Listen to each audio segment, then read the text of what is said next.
Hi guys, I'm Audi. Welcome back to my channel. Today I'm going to install a P3 gauge on my 2017 Audi A4, which this gauge can show a lot of data from your car. The most interesting function for me is the turbo pressure. I want to know what the exactly turbo pressure on my car. Let me show you what it looks like. And also, by the way, I already got the 3M ppf on my hood. You won't see it unless you open the hood and you see the edges, and then you can see the fumes. I did this at the Renaissance wrap and design in Victoria, and Chris did a really good job on it. And now let me show you the gauge. After you got the gauge, it will come with this gauge itself and these wines, and also this, and also you can option to get this boost sensor. And the reason I got this is this sensor can read the turbo pressure up to 80 psi, and also I'm going to get a big turbo, so that's why I want to one of these. And also, if you want to read the turbo pressure, you have to get one of these boost tab, which this is made by ECS Tuning, as you can see, and this is installed to located at throttle body. And the ECS Tuning also made another one to install at the intake manifold. That one is easier to install, but I personally prefer this one, so it's up to you. There are no differences between these two on function, just the install location is different. I forgot to get the P3 OBD2 port splitter because you only got one port on your car, which I already used to the exhaust. If you got the aftermarket exhaust with the valve control system, you have to use this OBD2 port as well. So I need a splitter for this exhaust and also for this gauge. And also I got this new trim removal kit, which this comes with many tools. Especially I like this one. This one is really thin. Then I can use this to pull the clips out with no damage. Right now, let's start the work.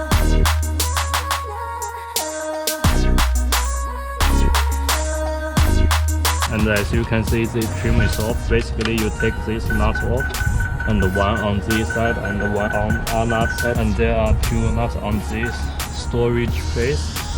And then you just pull it out. And the size for the nuts is 8 millimeters.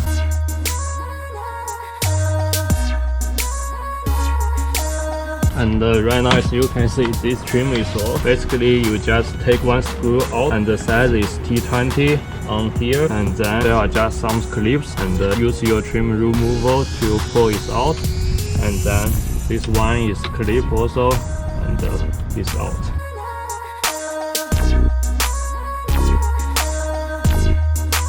Right now, as you can see, this piece is off.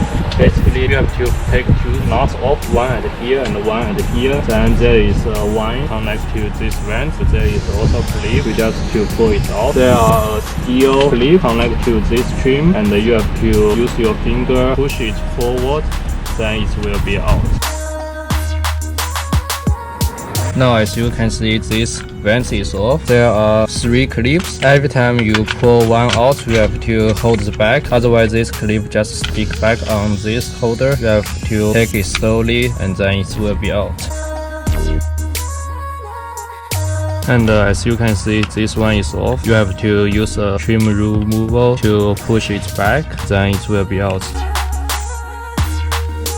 Now, as you can see, after you take this vent off, you have to put the gauge into this vent. You don't need this middle piece, but you need rest of these two and put on here. And if you forgot which one is on the top, which one is on the bottom, you can see here have 3 clips, and this one only got one. So this is 1 is for the top and 3 is for the bottom.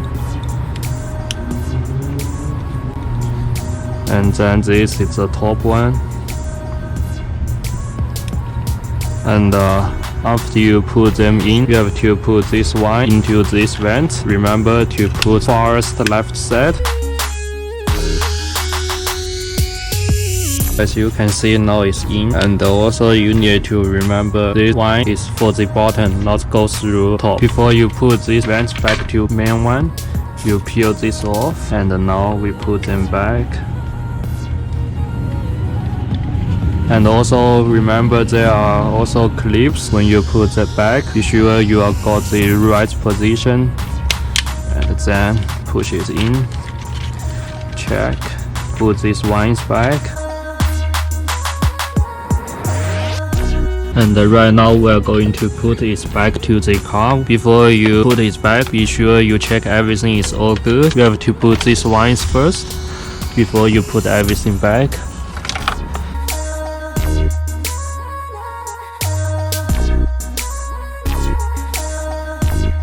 And if you got this turbo pressure sensor, then you put this in. And today I'm not going to install the boost tab. I haven't got the rest of hardware yet, so I'm going to wind all of those later, not in this video. And I'm going to use the zip tab next time when I install the boost tab. You also can use a 3M tape on here that stick on this glove box, and I'm not going to do that now because I'm going to do all of those next time when I install the boost tab. I'm going to just leave it here right now. And also remember to put the OBD2 wine go inside of your car first before you put everything on.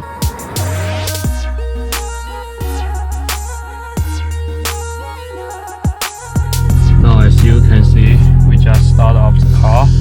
And let's we have a look at this gauge. You can switch the function by push this button once.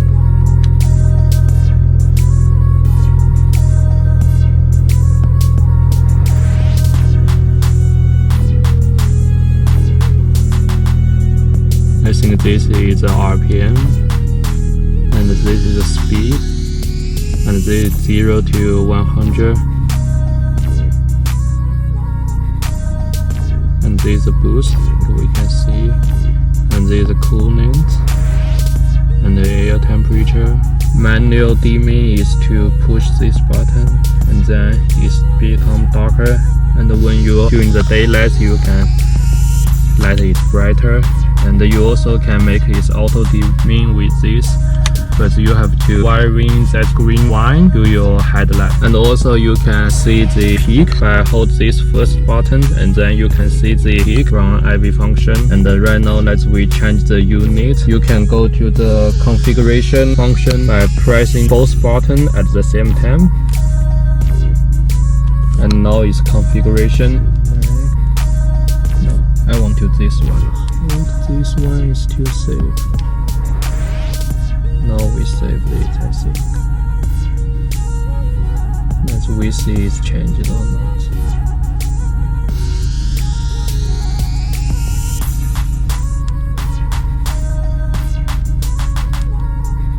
Speed.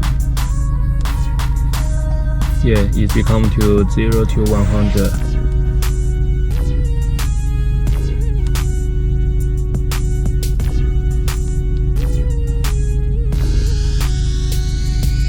Now we have got the units I want. So how do you guys think this new Pre-3 gauge? Please let me know in the comments below. And this will be end of this video. I hope you guys enjoyed it. Please let me know if you have any questions in the comments below. Please subscribe to my channel and follow me on Instagram as well. Thank you for your watching. I will see you next video.